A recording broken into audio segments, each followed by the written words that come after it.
Good morning. It was a beautiful sunrise here in the Midwest in the Chicago region. We had a little bit of color in the sky, which is, the old adage, red sky in the morning, sailor take warning. So I guess we're going to be encountering stormy weather as we progress through space and time here in the Chicagoland region. So, Barrett, you and Charlie are joining me for today's discussion. Are you ready to batten down the hatches and brace into the cold weather? Ships ahoy, matey. No, Yes, we are ready. That's good. Yes. Well, We I've got won't be- my and we bag won't of be victims of it. absolutely yes. I've got my bag of chips ahoy, so I'm ready for anything that Mother Nature throws at us here. I'll right. just eat chocolate chip cookies and observe the goings on in the illusory world, and that world being an ongoing and constant source of illusion can become a trap very, very easily because we get lost in that thought that, oh my God, these things are affecting me. They're forcing me to do this and forcing me to do that and wrecking my happiness and all of that sort of interior dialogue, which is kind of the theme that we were going to look at today. It is, in actual fact, lesson number 31 in the workbook, and it is brilliantly brought into focus with the idea that I am not a victim of the world I see. So I'm sure you guys have some stories about victimhood that would be worth sharing. So I'll close my pie hole here and go eat a cookie while you dialogue. Well, definitely. I mean, just to kind of jump in here, I think our lives are stories of being victims over and over and over again. And I think that's what makes the course so remarkable, is that it basically says none of that is the case. It's so easy to see, like, okay, well, that person bumped into me.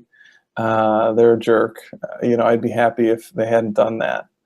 And this world is basically made to prove all these things. We have all these demonstrations of feeling like a victim. I mean, one of the big ones for me lately is looking at our current politics and our current president, and feeling like, oh my God, what is he doing to the world? What is he doing to our country? What's he doing to the kind of the state of our union? We just had that this week, and again, from that perspective, sure, a lot of people would agree with me. There's millions of people who don't like our president too, and would happily jump on the bandwagon and carry some pitchforks alongside me. But what this lesson is helping us to see is that there's no happiness to be found in that perspective, and that perspective is only ever a choice that we're making. So when I can take a step back from that, I can see that in fact Trump is actually my brother in spirit, and that everything that is unfolding here is actually here for my salvation. And when I'm not seeing that, it's only because I don't want to see that. Now, that doesn't mean I go along with his policies and I say, well, whatever, I can still take whatever action I feel is appropriate, but I can do it from a place of kindness and compassion. I can speak out against unjust policies with love in my heart rather than with anger and with retribution. And that's the work, right? Is continuing to shift into that place of not being the victim, of realizing I always have a choice, and that I want to make the choice for peace rather than feeling stuck in fear and anger. Yes, I agree, Barrett. That is, as you were speaking, I'm thinking about the consolidation of my separation story every time I'm a victim. I just make it, I make my story of separation stronger and stronger and stronger. When I can project guilt onto somebody else, or I can even see myself as guilty, a sinner, in some way, I've affirmed to myself and strengthened that whole story going on. And the fact of the matter is, like you just said, it's all about the way I'm thinking. You know, if I recognize that there's a choice to be made, then I can, you know, start to work on it, start to see things differently. And even the fact that I think there's a choice lets me know that I'm in a world of duality. And but that's okay, you know. I mean, it's the fact that I'm waking up to that at all is the beautiful part of all this. And each occurrence, each, as Jesus refers to them as situations in the course, you know, each situation coming along, I can pretty much get to victimhood with anything going on. Somehow, I'm at the effect. I'm the effect of what's going on instead of the cause of it. I'm not looking at the thinking behind it. I'm just foisting the blame out somewhere else. So when I can start to recognize it's my thinking that is the cause of my victimhood, and start to see that for what it is. Reading this morning, the section about reason, you know, there's a reasonable thought process that we can take here with Holy Spirit that shows us, you know, we are not victims. You know, we are causing this ourselves. This victimhood story is just the effect of this, you know, solid belief in separation. You know, this whole ego story, belief system that we've got going on. So, yeah, it's a wonderful thing to keep remembering, and a wonderful place to catch yourself. You know, when you feel out of whack, when you feel, you know, distressed in some way, shape, or form, you know, either mentally or physically, you pretty much know you're listening to the wrong teacher. It's an opportunity to go back and say, no, wait a minute, I'm not a victim of this. I made a choice here, so let's go back to that decision maker, so to speak, and choose again. Choose once again. Absolutely. And, you know, the thing that I like about this lesson is it gives us a foundation to work with, based on the idea that this is a script and that you were the one who wrote the script. So ownership becomes a very important theme when we start looking at these ideas. The recognition that on some level in my consciousness, within my mind, I scripted this event so that I could feel those feelings of being trampled by life itself. And it's such an easy role, and it's such an easy way to script our lives as advocates for the good and opponents to the oppressors, and looking at overcoming the evil of the world. And even that is a seduction, once again, into the depths of the idea of duality. So we really do have to aspire to a higher way of life and a higher way of perception and thinking. And that higher way is to move above the realm of good and bad, so that you realize every time you declare something to be good, you have by default created something that is bad. And that shows us the power that we have. Yeah. We have that level of omnipotence that is astonishing, because we have generated such a seductive and compelling story to keep us involved in this somnambulism, where we're walking around like sleepwalkers, bouncing off of walls. And the truth is, we never left that state of grace that we shall forever and always continue to exist in. So it is insidious how these ideas of victimhood come up over and over and over again. Wow, that feels like an SAT level word, somnambulism. That's a great one. I practice somnambulism when I'm not doing meditation.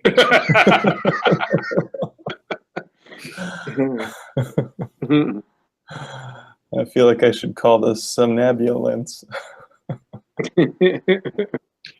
Yeah, you don't want to awaken the sleeper too rapidly. You know, it's there was a song that I think it was REM came out with called Day Sleeper.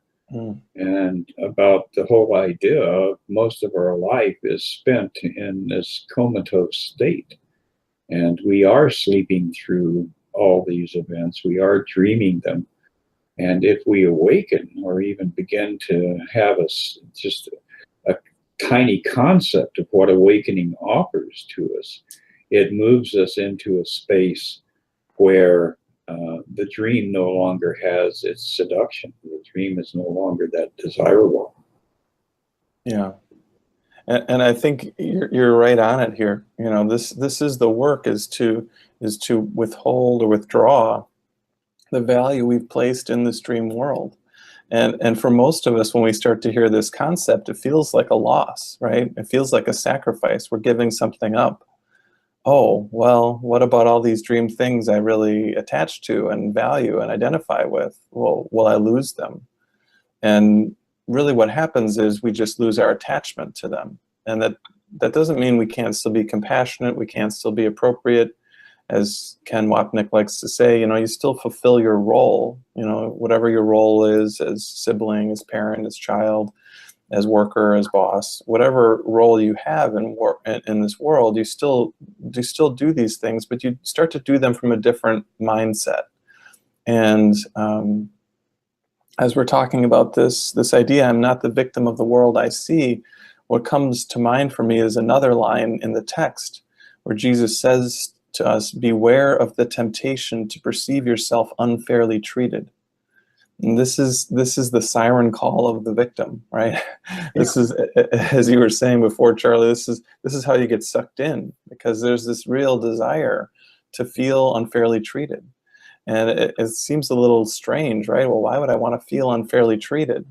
But what we're learning as we study the Course is this gives us an identity. Feeling unfairly treated says there is a me, and I want to still be a me. I want to still be a thing, separate and apart. So it's this idea of individuality that is really strengthened by the idea of being unfairly treated, being treated unkindly, treated uncompassionately. These ways that we all experience them. But what happens more and more is we realize that's not really happening to what I am in truth, right? Someone might be treating Barret unkindly, but what I'm starting to see is that, what does that have to do with what I really am? And this awakening from our small s self to the big S self, to the Christ within all of us, is the shift that we're all being encouraged to take. And we don't have to take it before we're ready, but as we keep stepping forward, we do let go of the individual self. And again, to the ego, that seems horrible, but really what happens as we do this is we come to our true self. And this is the self that is pure love, that is pure joy. And we can still be experiencing this world as a body while we have this. We can still kind of do whatever this life is asking us to do, but all of a sudden our experience is drastically different. Why? Because we know we can't really be hurt. We know we can't really be attacked. All of these thoughts of the ego just sort of melt away, and in their place is this really boundless love that is what we are.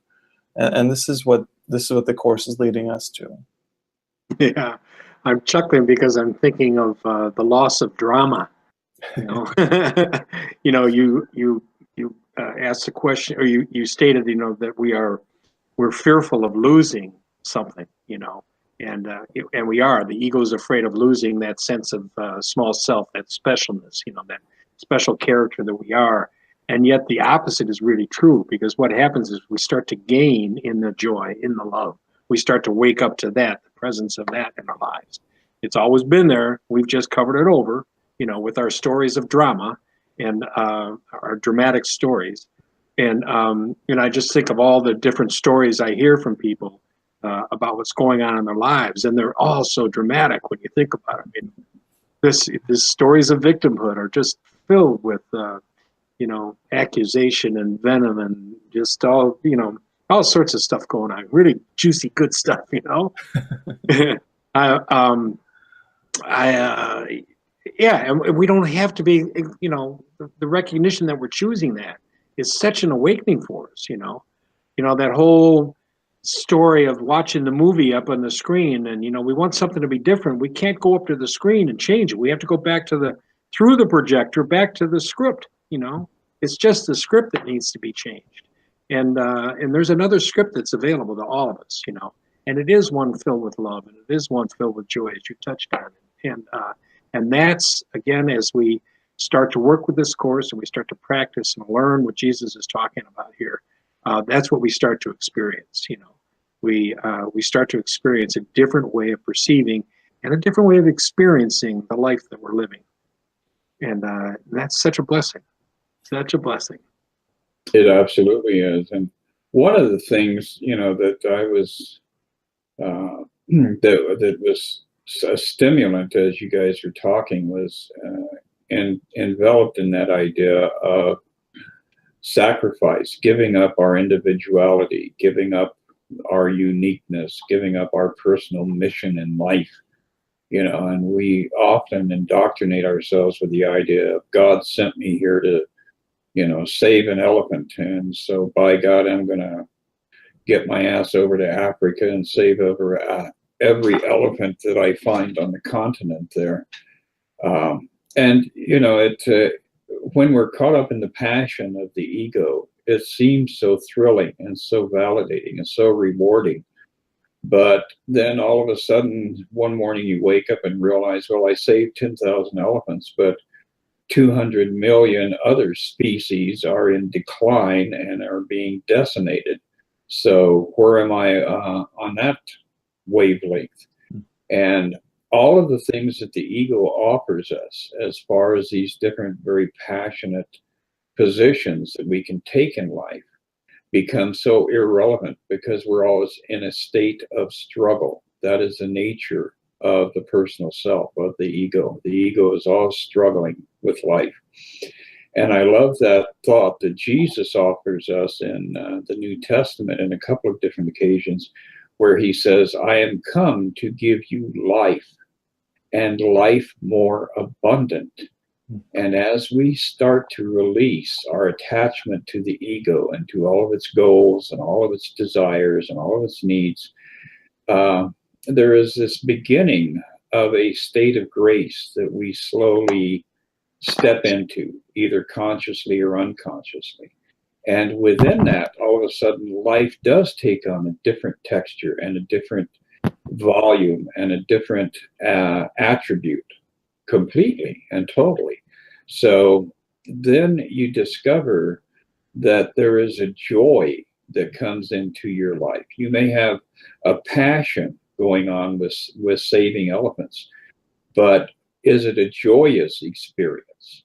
And, you know, living life as directed by the Christ within is the thing that restores joy. You may not get your agenda accomplished on the ego's level, but all of a sudden you are participating in a much bigger phenomenon, and that is the collective awakening. You are participating in the atonement. And that is something that brings you out of the state of self-debaucheling. You know, that's where we are always seeing ourselves as having to deal with victimhood on one level or another. And so that whole idea of I am not a victim of the world I see gets ratcheted up when we start to realize, as I embrace the Christ, I am stepping into a much bigger world than I had ever believed that I could be a part of. Yeah, it's so beautiful because, you know, just what you're saying here is we're lifting the veil. What we don't usually see is that we're the ones that have pulled the veil over our own eyes. And as we start to lift it, all of a sudden we do start to get this, like, oh yeah, I've been the one wondering why I can't see, but I hadn't considered that I was holding my hands over my eyes this whole time. And once we start to get this, it does become a little easier for us to take these steps. The challenge most of us have is that the healing is sort of, we're fortified against it. And that's what the ego is. The ego is always wanting us to hold on to the fear, to hold on to the victimization. And so we just come back to this workbook lesson that we're talking about today. And I'm just going to read a little bit of this first paragraph here, because I think it's really great. I am not the victim of the world I see. Today's idea is the introduction to your declaration of release. The idea should be applied to both the world you see without and the world you see within. In applying the idea, we will use a form of practice which will be used more and more, with changes as indicated. Generally speaking, the form includes two aspects, one in which you apply the idea on a more sustained basis, and the other consisting of frequent applications of the idea throughout the day. So in this lesson, really what Jesus is saying is we have to use this idea on everything. And it's really why the course, and even the workbook lessons, even though they're very structured and specific, they've merged more and more into what I might want to call like a waking meditation, where we're applying these ideas to pretty much everything that happens to us as we go through our day, and really being fairly aware of what's going on within our own mind. And that's sometimes a little tricky, because we often suppress our thoughts or our feelings fairly quickly when they start to surface, so we don't consciously have a chance to look at them. But they'll always come up in one way sooner or later. So we just have to work with whatever we're aware of and continue to allow whatever it is to surface. I did an exercise this morning before we got on this video call. And it's basically just like a journaling exercise where I just wrote out my feelings. And as I'm writing out my feelings, all kinds of like dark stuff is coming up, and angers and fears. And I'm like, wow, I didn't even consciously know I had this stuff there. It kind of makes sense once I saw it all out on the paper. But that was a way of kind of letting it come forward so that I could again see, well, none of this is really true. None of this actually has the power to take away my peace. But as long as I'm sort of clinging to it consciously or subconsciously, then it is gonna weigh on me. It is going to sort of be like the cloud that seems to blot out the sun. It never really blots out the sun, but in our awareness it does. So it's about sort of being consistent, being persistent, being very patient with ourselves. These qualities all add up, and they ultimately do deliver to us this experience of love and joy that we're talking about today. We look at the shadow not to reinforce it, but actually to help it let go, and to see that it doesn't have the power over us that we thought it once did. Yeah, I'm reminded too of that, that story that I tell of my sister's video to me. This happened several years ago when it was this time of year. It's very cold and snowy here, and my sister had gone to Georgia and had sent me a video of, I didn't see her in the video. It was just a video walking down the beach, a beautiful sunny day, and this very gentle surf is rolling in. And my first reaction was, of course, victimhood. It was like, she's rubbing it in. She's, I'm here in the freezing cold and she's down in warm southern Georgia, and she's just, making a point of it and ribbing me, Second thought that came along was, wait a minute, isn't this life? The situations just keep happening, as you were pointing out, right? Basis, the other consisting of frequent applications of the idea throughout the day. That we have this opportunity, wave after wave after wave, and sometimes it's a very gentle surf coming in, and it's not such upsetting things going on, but we're still telling ourselves stories of victimhood and separation. Other times we have tsunamis we've created. We've had 8-foot waves coming in. We created those, and the opportunity for all of these things are we get the warning bells when we're not at peace. When we don't feel joyful. Those are the signs for us. The warning bells, the whistles going off. That hey, wait a minute. There's another way to see this. If you ask for that help, if you ask Holy Spirit to come into this and give you that vision, rather than the one that you're creating here, the story that you're writing up with victimhood as the center of it. So, yeah, it's awesome. It's beautiful. And it's all the voice that we are willing to listen to. And as you said, Charlie, the Holy Spirit is there, but you have to invoke it. You have to summon it. Yeah. Because the ego is so prolific, and it is just going to continue to drown out that voice in whatever way possible. You know, one of the things that gets me kind of fired up every once in a while when addressing the ego is that I'll hear a song on the radio and it'll get stuck in my head. And, you know, I'm hearing this song over and over and over again, pretty much most of the day for a couple of days until I stop and actually look at it and disassemble the process that allowed it to become nested in my consciousness. So imagine all these different distractions that your mind generates as being birds, like grackles, noisy, obnoxious birds that crap all over everything, building a nest in your mind. And you have the power to disassemble that nest. And that's where you invoke the Holy Spirit and say, give me a hand with this. I'm tired of listening to, you know, the hoochie coochie music that has been rattling around in my brain for the last 24 hours. So we do have options and we do have power.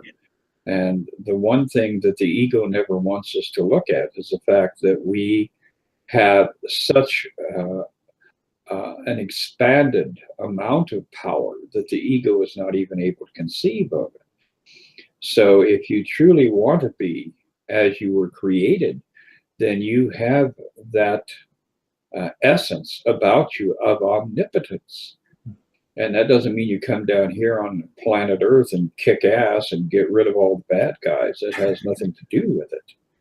But you have the omnipotence to be in a state of constant communion with your source.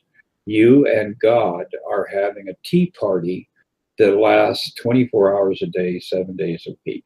And that really is a desirable state of consciousness to attain. That's where we want to ultimately end up at. It's true. Everyone likes a little tea party. So yes. Beautiful. But you know, it is really choices. That really is what it boils down to. And it's happening in the mind. It's choices within the mind. So you may, at the checkout line, you know, have those choices. Do I want the orange sherbet or do I want the chocolate cream pie or whatever? But the real choices are the ones that go on in the mind. Do I want to be this embodied being that is limited to my fingertips and my crown of my head and tips of my toes? Or do I want to step into a state of existence where I am the universe? I am experiencing my I amness that has no limitation whatsoever. yeah, that's beautiful. I'll choose that. Over chocolate cream pie any day of the week. Yeah, with double chocolate Milky Ways. There you go. That's beautiful. That's really beautiful. Well, guys, I think we have examined this idea in enough detail so that we can share it to our community of listeners. And we do have a live event that is starting to solidify coming up in, what, June, Barret? Yeah, on June 10th, we're going to do our next Exploring the Course, which is multiple course teachers all gathering for an afternoon of revelry and exploration. So, a little tea. Maybe we'll listen to some hoochie coochie music too. And then Charlie and me are doing our normal monthly good news this Saturday. So that's February 3rd, 10 a.m. There is an online stream, so if you're not in the Chicago area and want to join us, that's an option as well. So yeah, all kinds of good things are happening. I'm sure a few other course events will spring up between now and then too, and we'll keep you posted on that. And they can get info regarding Saturday where, Barret? They can go to my website, which is barrethedeen.com, barrethedeen.com. You can also find it, we're on Meetup, so you can go to meetup.com, and if you search for North Chicago, A Course in Miracles, the group comes up, and it has all of Charlie's weekly course groups that he leads in Glenview listed there as well. So there's all kinds of great things, great ways to connect with us. I guess the other thing I would mention is that I'm in a newly released book. I've contributed to a book called A Course in Miracles and it basically talks about all kinds of different spiritual paths and how they compare and contrast with the Course. So I picked for my essay Star Wars. So I talk about how the Force, as displayed in the original Star Wars movies, is sort of similar to some respects of the Course and its teachings, but ultimately how the epic magnitude of the Course really kind of ultimately goes far beyond what the Force is and what the movies demonstrate. So if you want to check that out, it's available on Amazon.com. And yeah, I guess that's about all I know for now. Well, and if anybody's looking for hoochie coochie music, I would recommend Camille Cabrillo and her new video, Havana, oh my gosh, as she says, Havana, oh my gosh. And she has a hoochie coochie thing going on. It's a great video, a lot of fun, very lighthearted. And that's the place that we want to stay, is in that lightness of the heart and the lightness of the head. Beautiful, beautiful. And I guess I will make one more plug, which is for the event that Charlie and I are leading down in Sedona, which we're calling the Choice for Healing. And it's basically a Course in Miracles retreat focused on healing and helping people step out of their ego. So we're going to kind of dive into the shadow in order to help it let go. But we're also going to just have a lot of fun and exploring of nature and being in the beautiful red rocks of Sedona. So that's coming up April 19th to the 22nd. And details are at my website too. So yeah, I'm really enjoying these gatherings we do together, and this this trio that we've formed is just really fun. I'm having a great time here. I am too. Thank you. Yes, it is a spiritual triumvirate. And we know how triumvirates work. So life is good. Well, No guys, sleepwalking here, huh? Pardon me? No sleepwalking here. Not at all. No. If you walk into a wall, it's because you were 100% lucid when you did it. So anyway, it was great chatting this morning. Looking forward to another connabulation coming up in 1 week. And in the interim, may all of you be blessed. Get out there and share the love, pass the love around, and we will see you in 7 days. All right, look forward to it. Have a great week, You guys. too. Thank you. Bye. Thanks all.